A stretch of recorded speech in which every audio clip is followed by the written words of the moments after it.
저희는 지금 12월 달, 이제 12월의 마지막 이 한 달을 보내고 있습니다. 어떻게 잘 정리되고 계십니까? 12월 달에 절대 있으면 안 되는 일들이 있다라고 하잖아요. 절대로 연인들은 깨지면 안 된다고, 이때 깨지면 너무나 외롭다고, 이런 얘기들을 많이 하는데, 여러분, 연인들이 깨지는 건 괜찮은데, 이 12월에 너무나 분주하고 방탕해서 하나님과의 관계가 깨지는 일은 없도록 날마다 조심하시기를 주의 이름으로 축복합니다. 아멘. 지금 주보를 보시면 아시다시피 저희 교회 소식에 영문으로 이제 기재를 좀 하고 있습니다. 이유는 저희 교회 성도님 중에서 영어가 편하시고 또 영어만 사용하시는 우리 또 성도님들이 계시는데, 저희들이 전부 다 100% 여러분들을 배려할 수는 없습니다만, 저희들이 최선을 다해서 배려할 수 있는 마음을 갖기 위해서 하나씩 조정을 하고 있습니다. 이렇게 우리가 배려하기 위해서는 사실 더 많은 섬김의 모습이 필요할 수밖에 없습니다. 더욱더 이런 모습을 통해서 건강한 교회가 될 수 있도록 여러분이 함께 기도해 주시고 협력해 주시기를 부탁을 드리겠습니다. 아멘. 지금 우리는 대강절을 맞아서 주님의 오심을 기다리는 마음으로 지금 계속해서 매주마다 초를 점화를 하고 있습니다. 첫째 주에는 소망의 불빛을 우리가 함께 점화했고, 둘째 주에는 평화의 초에 점화를 했습니다. 그리고 이번 주에는 대강절 셋째 주를 맞이하여 사랑의 촛불을 점화를 했죠. 그러면서 사랑으로 오신 예수님의 사랑을 우리가 한번 기대하고 또한 기다리는 그러한 시간을 저희들이 갖고 있습니다. 여러분에게 한번 이러한 질문을 던지고 싶습니다. 여러분, 사람이 살아가면서 필요한 것이 참 많지 않습니까? 아까도 말했지만 크리스마스에는 연인이 필요하죠. 선물도 필요하고요. 선물 사려면 뭐니 해도 돈이 필요하죠. 그죠? 우리가 살아가는데 필요한 것들이 참 많습니다. 돈도 필요하고, 또 집도 필요하고, 또 직장도 필요하고, 그 이외에 여러분들이 생각하는 많은 필요의 요소들이 있을 거라고 생각을 합니다. 물론 이 모든 것이 저는 필요 없다라고 얘기하는 것은 아니지만, 우리에게 반드시 필요한 것이 있는데 그것이 바로 오늘 우리에게 말씀하시는 사랑이다라는 것입니다. 자녀에게는 부모의 사랑이 반드시 필요합니다. 이 사랑을 받고 자란 자녀들과 사랑을 받지 못한 자녀들, 그런 자녀들은 삶의 모습이 참 많이 다릅니다. 어디서나 막 자신감 있게 이렇게 지내는, 또한 살아가는 자녀들의 모습을 보면은 이 자녀들은요, 거의 대부분이 집에서 사랑을 굉장히 많이 받았어요. 그런데 막 움츠리고 소심하고 막 이렇게 움츠러드는 그러한 자녀들을 보면 대부분 집에서 사랑을 받지 못하거나, 또한 오히려 이렇게 어뷰즈를 당하는 그러한 경우들을 우리는 가끔 보게 되죠. 이것은 뭐 자녀를 사랑하는 것뿐만 아닙니다. 부모에게도요, 자녀의 사랑이 필요합니다. 자녀를 열심히 키우는데 그 사랑이 느껴지지 않는다면 그게 무슨 낙이 있겠습니까? 부모로서. 그죠? 지금도 여기 얼굴 보니까 그 낙을 못 누리시는 분들이 몇 분 계시는 것 같은데, 그 사랑이 저는 임할 거라고 믿습니다. 그럼요, 사랑이 필요해요. 또한 형제들 간에도 사랑이 반드시 필요하고요, 우리가 지금 함께 믿음 생활하고 있는 교회도 마찬가지일 겁니다. 어제 남성교회와 여성교회가 함께 미팅을 가졌습니다. 미팅을 가지고 서로 인사를 나누고 2023년도에 우리 교회가 어떻게 건강한 교회로 나아갈 수 있을 것인가에 대해서 함께 이야기를 나누는 시간을 갖게 되었는데, 그 전에 잠깐 예배를 먼저 드렸습니다. 그때 함께 나눈 말씀이 고린도전서 12장 12절 이후에 모든 말씀을 함께 나눴는데, 간단하게 말씀드리면 우리가 각각의 지체로서 연합하여 교회를 건강하게 이루어 나갈 수 있어야 된다라는 말씀을 드렸어요. 우리는 그리스도 안에 한 몸이니, 머리 되신 예수님 안에 우리는 한 몸이기 때문에 각각의 모양이 다르고 달란트도 다르고 여러 모습이 있다 할지라도 연합하여 함께 교회를 세워나가야 된다고 말씀을 전했죠. 그러면서 우리가 정말 건강한 교회로, 아름답게 연합한 교회로 나아가기 위해서 반드시 필요한 것이 무엇일까요? 라고 물었어요. 그랬더니 기도요, 말씀이요, 여러 가지 답변들이 나왔습니다. 다 맞다라고 말씀드렸어요. 교회의 하나됨과 연합을 위해서 그 모든 것들이 다 필요하죠. 그러나 고린도전서 12장 말씀에 이어서 고린도서 13장 말씀으로 넘어가면 거기에 저희들에게 명확한 답을 하나 제시해 주십니다. 그것은 바로 사랑이다라는 것이죠. 고린도전서 13장은 대표적인 사랑장입니다. 그렇습니다. 우리 교회가, 주님의 몸된 교회가 건강하게 성장하기 위해서는 무엇이 필요하다? 바로 사랑이 필요하다라는 것을 성경은 우리에게 말씀해 주고 있다라는 것입니다. 이러한 사랑은요, 때로는 아픈 사람에게 사랑의 터치가 될 수도 있습니다. 또한 힘을 잃고 낙심한 사람에게 힘을 줄 수도 있고요. 사랑의 말 한마디가 주저앉았던 사람들을 다시 일으킬 수도 있는 것이 바로 이 사랑의 힘이다라는 것을 우리는 알 필요가 있다라는 것이죠. 그래서 믿음의 공동체인 바로 교회에는, 바로 우리 교회 가운데에는 반드시 사랑이 필요하다라는 겁니다. 성경을 보면 우리에게 필요한 이 사랑이 어디서부터 나오는가라는 것에 대해서 분명히 알 수 있습니다. 성경은 얘기합니다. 하나님으로부터 시작되었다라고 우리에게 이야기를 해주고 있습니다. 여러분이 잘 아시는 말씀, 제가 거의 설교 시간 때마다 정말 한 달에 2번, 1번 정도는 꼭 여러분들에게 외워서 말씀드리는 말씀이 있죠. 여러분들 잘 아시는 말씀, 요한복음 3장 16절에서 이렇게 얘기합니다. 함께 해볼까요? 하나님이 세상을 이처럼 사랑하사 독생자를 주셨으니 이는 저를 믿는 자마다 멸망치 않고 영생을 얻게 하려 하심이니라. 믿으십니까? 아멘. 여러분, 인간이라면 누구에게나 반드시 사랑이 필요합니다. 그런데 중요한 것은 이와 같은 사실을 사탄도 너무나 잘 알고 있다는 거예요. 그래서 인간이라면 누구나 필요한 그 사랑을 사탄은 왜곡시켜서 우리를 속이고 진정한 사랑의 의미와 본질을 잃어버리게 만든다라는 겁니다. 세상 사람들은 이렇게 말합니다. 보통 세상 사람들이 자기가 똑소리 나는 똑똑이로 알고 있거든요. 그래서 이렇게 얘기합니다. 내가 똑똑한데 그 정도도 분별 못할 줄 아냐고, 날 뭘로 보는 거냐고 뭐 이렇게 얘기하시는 분들이 가끔 있습니다. 그러나 사람들은 이미 세상 속에 살아가면서 왜곡된 사랑을 받아들이고 자신이 속은 것을 깨닫지 못한 채 그렇게 살아가는 사람들이 얼마나 많은지 모른다라는 것이죠. 자신만이 어떠한 기준을 정해놓고 사람을 사랑합니다. 그래도 이 정도의 기준과 조건이 돼야 내가 사랑할 만하지. 이런 사랑을 합니다.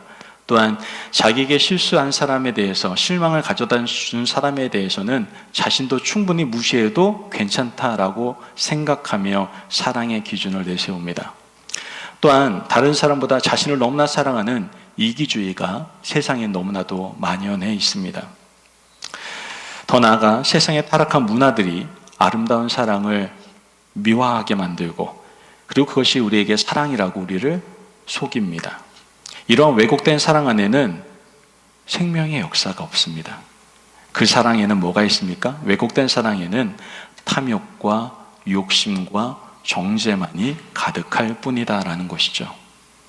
여러분, 하나님의 사람입니까? 사랑하고 있습니까? 그럼에도 불구하고 여러분 주위에 생명의 역사가 없다면 여러분의 사랑을 한 번쯤 점검해 볼 필요가 있는 겁니다.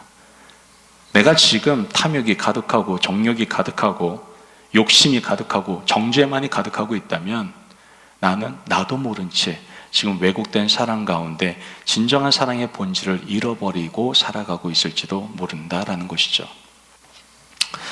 이와 같이 왜곡되어 우리를 혼란하게 하는 이때 우리는 반드시 알아야 됩니다. 무엇을?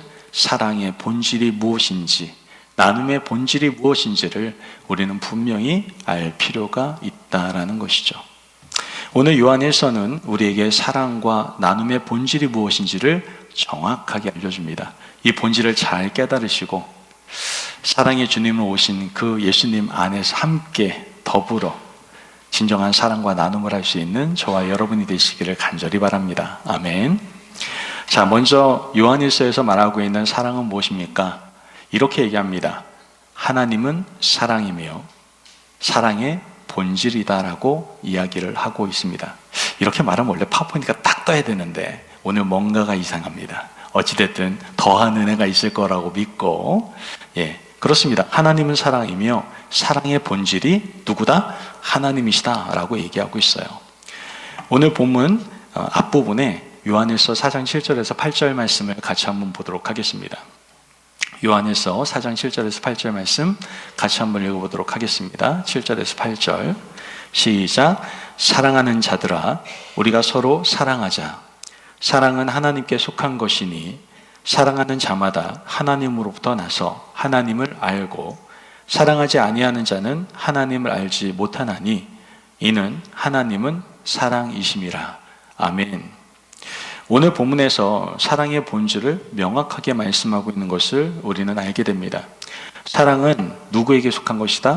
바로 하나님께 속한 것이다 라고 얘기하며 하나님이 사랑이시다 라고 우리에게 증거하고 있는 것이죠. 즉 이 말은 사랑의 근원은 이 세상에서 나온 것이 아니라 누구로부터 나왔다? 하나님으로부터 나온 것이다 라는 것을 성경은 우리에게 강력하게 주장하고 있는 겁니다. 빛이 태양에서부터 비추듯이 사랑은 하나님의 본질 자체에서부터 나오는 것이 바로 사랑이다 라는 것이죠. 그래서 오늘 성경은 분명히 우리에게 다시 한번 증거합니다. 하나님은 뭐다? 사랑이시다. 따라해볼까요? 하나님은 사랑이시다.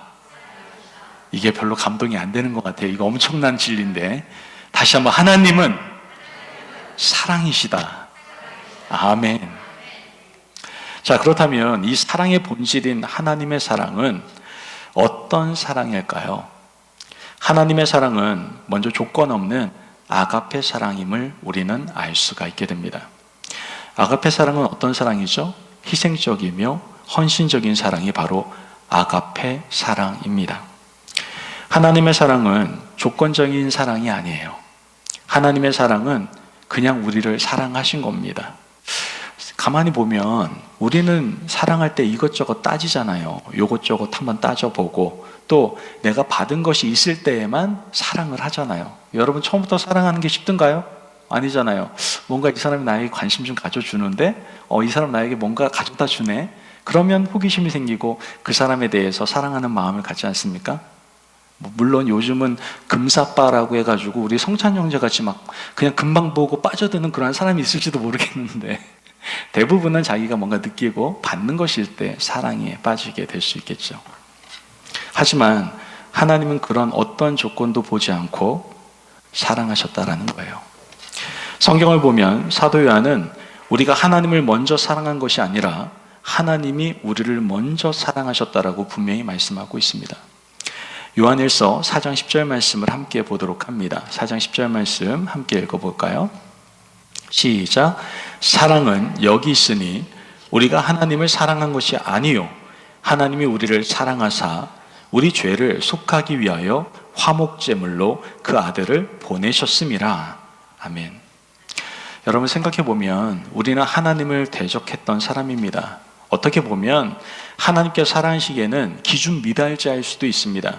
그런 하나님은 먼저 우리를 사랑하시고 아들을 보내셔서 우리를 구원해 주셨던 겁니다. 이와 같이 하나님은 사랑이십니다.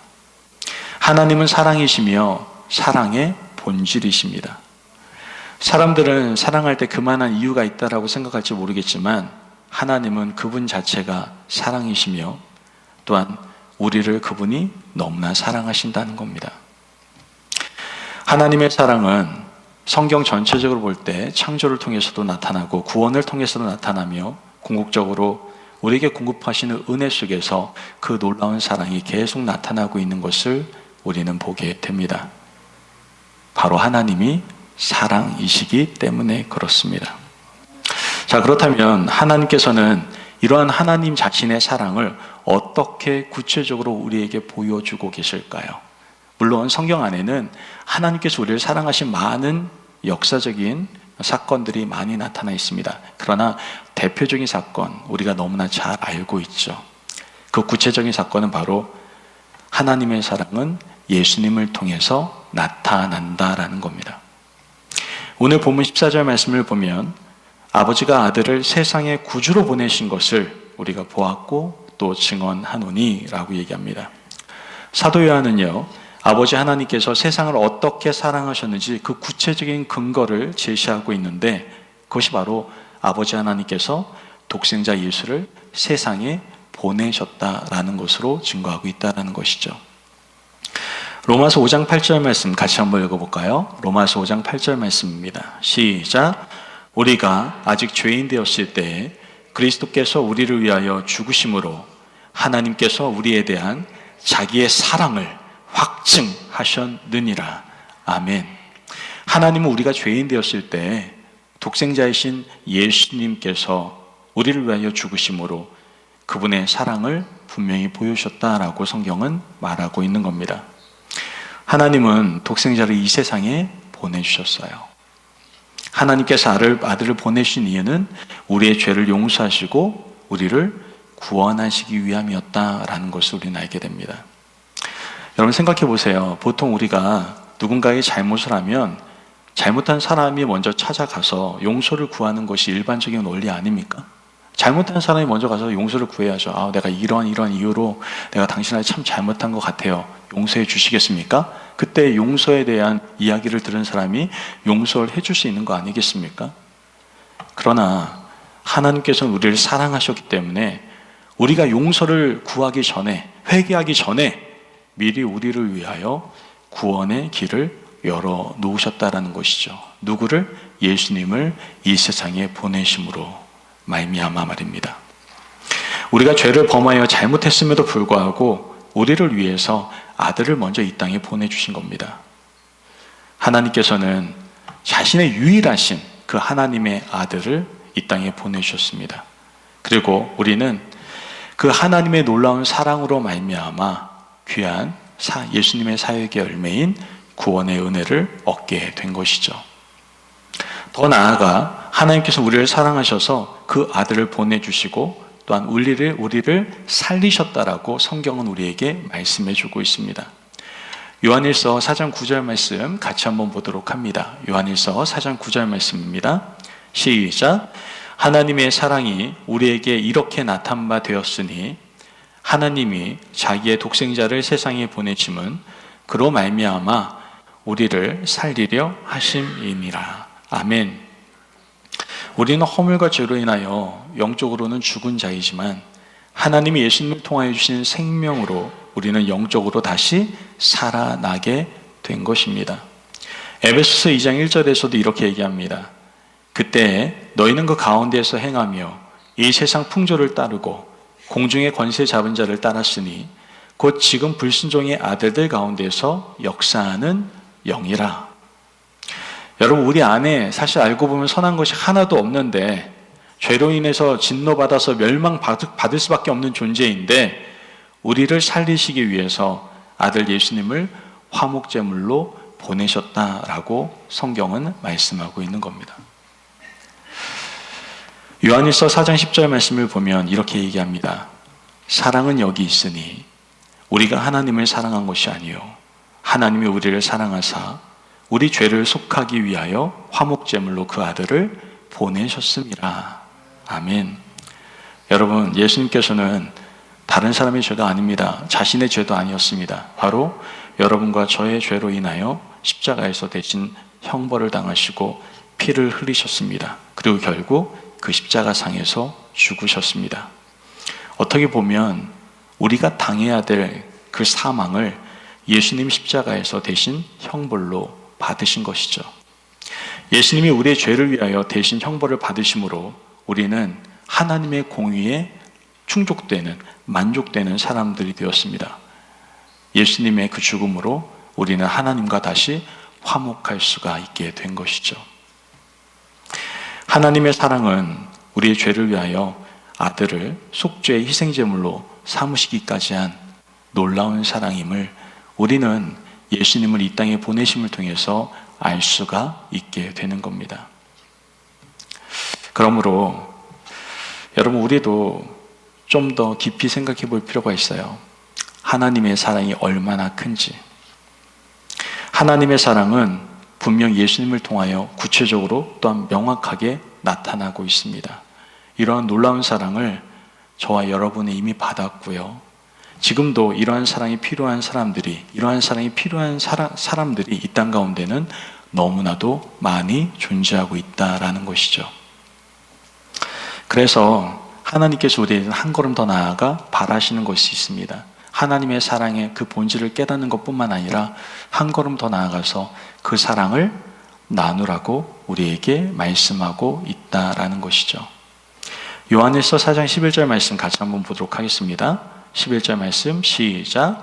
사랑하는 자들아, 하나님이 이같이 우리를 사랑하셨은즉 우리도 서로 사랑하는 것이 마땅하도다. 아멘.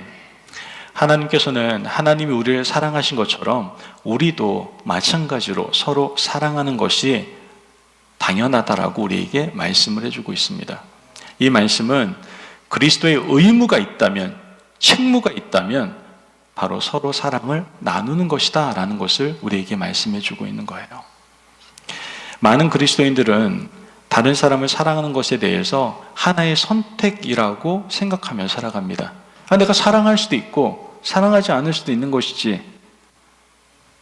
그러나 여러분, 사랑은요, 그리스도인들에게 있어서 선택이 아니라 의무입니다.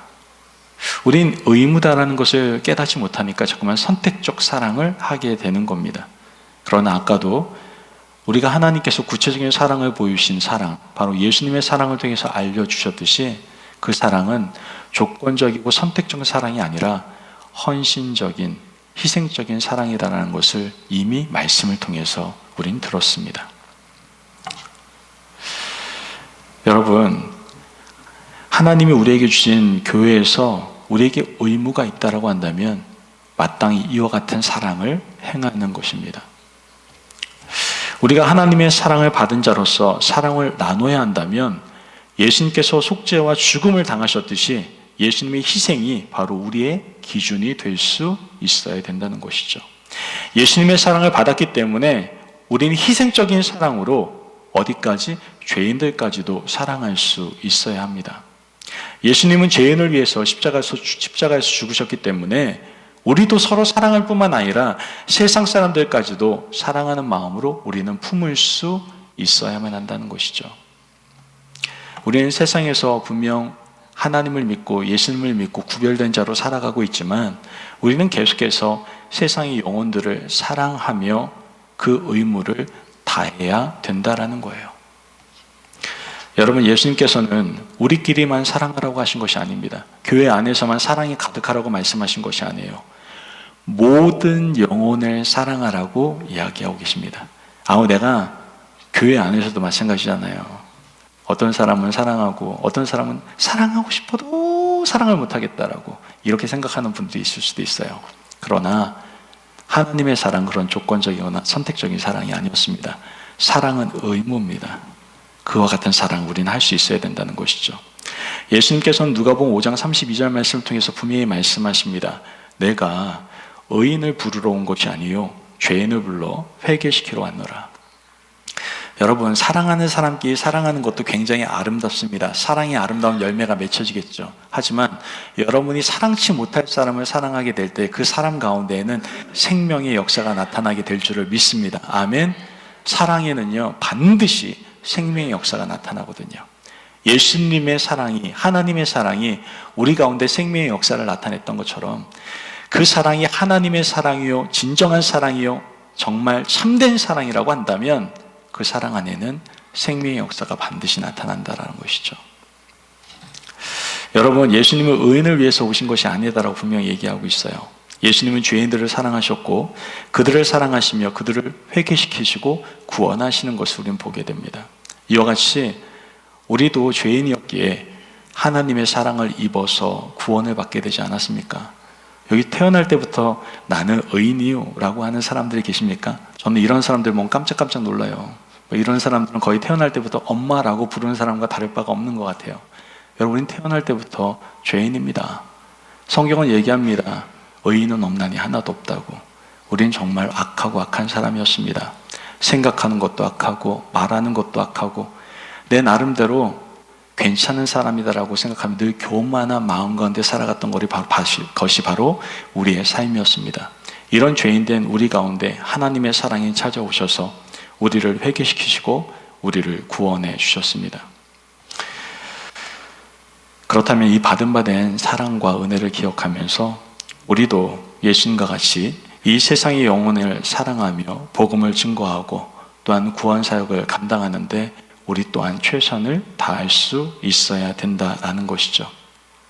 진정한 사랑은 예수님을 믿을 때 예수님 안에서 성령 안에서 그 하나님의 사랑을 경험하게 되고 그 사랑을 나눌 수가 있게 되는 겁니다. 그래서 이런 생각을 해볼 수 있어요. 야, 정말 우리가 하나님 사랑을 할 수 있을까? 여기서도 지금 하나님 사랑하기 굉장히 부담스러운 분들 계시잖아요. 여러분 다 사랑하십니까? 정말? 저에게 물어보세요. 다 사랑하냐고. 예스! 라고 얘기하고 싶지만 저도 연약한 인간이라 노력하고 힘쓰고 있죠. 예. 그런데 우리 힘과 노력으로는 사실 이런 하나님의 사랑을 할 수가 없습니다. 그래서 요한일서 4장 16절에는 우리에게 이렇게 얘기합니다. 같이 한번 읽어볼까요? 시작. 하나님이 우리를 사랑하시는 사랑을 우리가 알고 믿었노니 하나님은 사랑이시라. 사랑 안에 거하는 자는 하나님 안에 거하고 하나님도 그의 안에 거하시느니라. 아멘. 여러분, 우리가 예수님을 믿을 때요, 우리는 하나님의 사랑이 우리를 사랑하시는 사랑, 그 사랑을 알고 믿게 된다라고 성경은 얘기하고 있는 겁니다. 즉, 우리가 예수님을 믿고 우리 안에 예수님을 모셔둘 때에 사랑이신 아버지 하나님이 우리 안에 계시게 된다라는 거예요. 그러면 우리는 그 하나님의 사랑 안에 거하게 되고 우리도 그 하나님의 사랑을 어떻게 해요?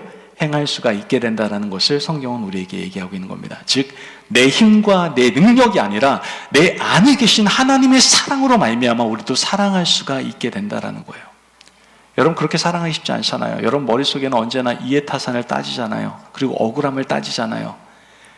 억울함 따지면 하나님만큼 억울할 사람이 세상에 어디 있습니까? 그러나 하나님의 사랑은 그런 걸 다 초월한 사랑이었습니다. 내 하나님을 모실 때 우리도 그와 같은 사랑을 행할 수가 있게 된다라는 것이죠.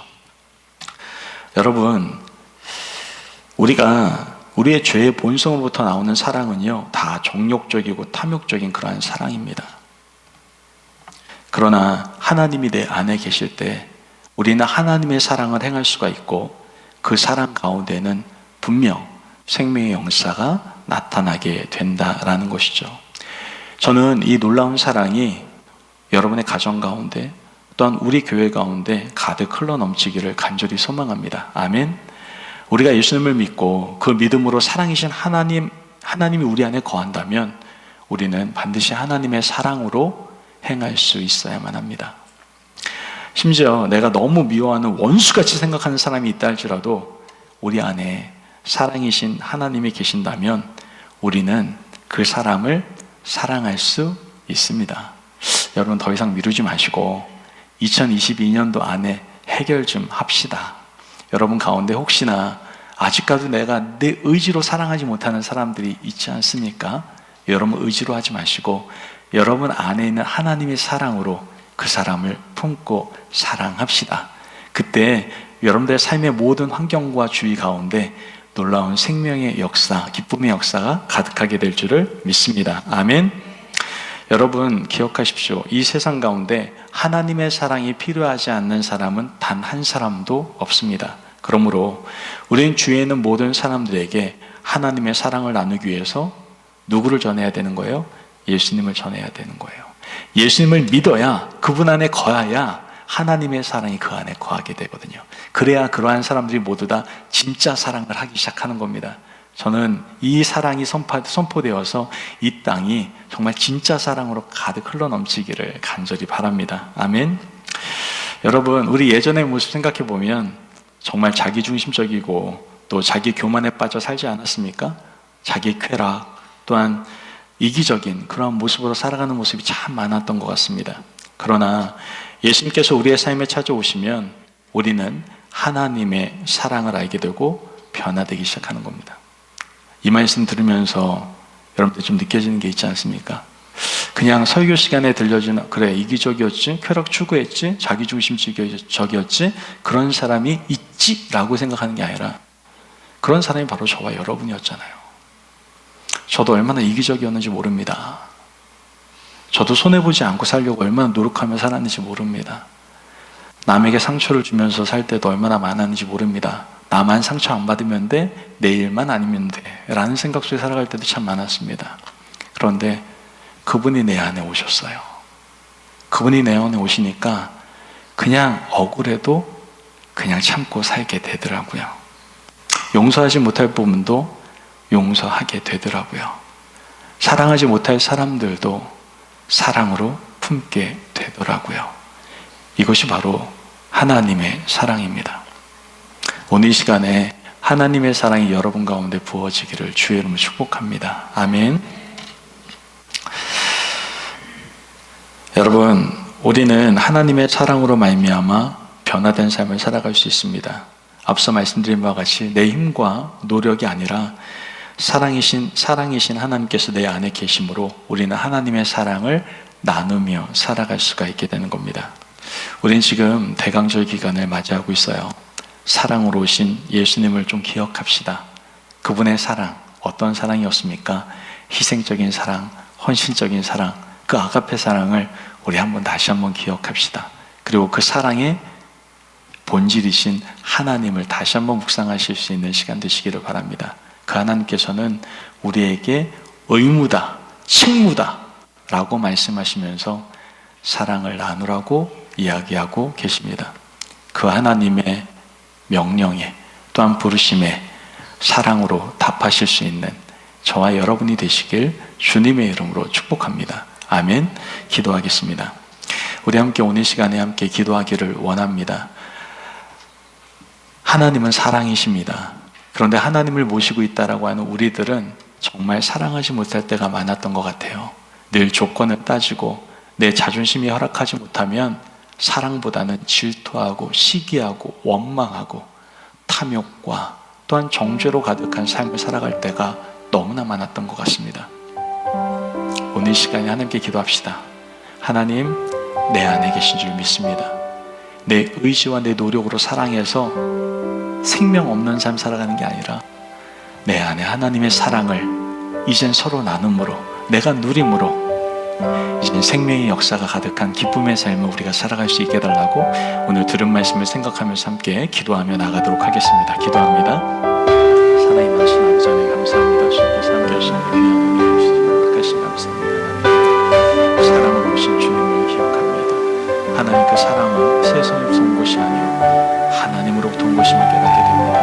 하나님의 사랑이십니다. 그 사랑을 예수 그리스도를 통하여 우리에게 보여주시고 그 사랑을 아가페 사랑, 헌신과 희생의 사랑임을 다시 한번 깨닫게 해주셨습니다. 지금까지 잘못된 왜곡된 사랑에 속아서 살았던 우리의 모습을 용서해 주시고 하나님의 사랑을 내 마음에 품고 그 하나님의 사랑을 나눔으로 이 땅 가운데 놀라운 생명의 역사가 가득할 수 있도록 주님이 주의 말씀과 함께하여 주시옵소서. 하나님의 크신 은혜가 늘 함께하기를 간절히 소망합니다. 감사합니다. 주님의 사랑이 많으신 아버지 하나님 감사합니다. 주님의 은혜 가운데 오늘 하나님은 사랑이심을 깨닫게 하시니 감사합니다. 지금까지 사탄이 우리에게 심겨준 왜곡된 사랑으로 우리가 속아서 살아갈 때가 너무나 많았음을 고백합니다. 내 자존심이 허락하지 않고 내 기준이 서 있어서 사랑을 선택적으로 할 때가 너무나 많았음을 고백합니다. 하나님의 사랑은 조건이 없었습니다. 하나님의 사랑은 먼저 찾아오신 사랑이었습니다. 그 사랑이 바로 생명을 살리는 하나님의 사랑이었습니다. 내 안에 예수님을 믿음으로 하나님이 거하시고 계시오니 우리 또한 그 하나님의 사랑을 행하며 살아갈 수 있도록 주님 축복하여 주옵소서. 그 사랑을 나눔으로 우리 주위에 생명의 기쁨과 역사가 가득한 은혜가 임하게 하여 주옵소서. 감사함이 예수님의 이름으로 기도합니다. 아멘.